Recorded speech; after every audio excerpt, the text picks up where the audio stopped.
ক্রমবর্ধমান সুদহার ও অস্থির মার্কিন ডলারের ঝুঁকি ব্যবস্থাপনার পদক্ষেপ হিসেবে সরকার ডলারের পরিবর্তে জাপানি ইয়েন উন্নয়ন সহযোগীদের কাছ থেকে কিছু ঋণ নেওয়ার সিদ্ধান্ত নিয়েছে। অর্থনৈতিক সম্পর্ক বিভাগের কর্মকর্তাদের মতে বাজার ভিত্তিক সুদ হারে বিশ্ব ব্যাংক থেকে স্কেল আপ উইন্ডো ঋণের জন্য বিশেষ করে ইয়েন ঋণ নেওয়া হচ্ছে।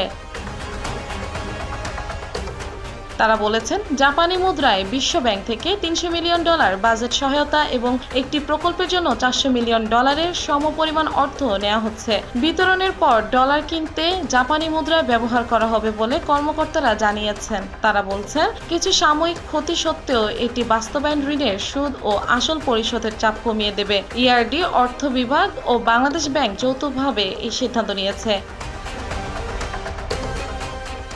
ইআরডি কর্মকর্তারা বলেন, ডলারের পরিবর্তে ইয়েনের ঋণ নেওয়া হলে সার্বিক সুদের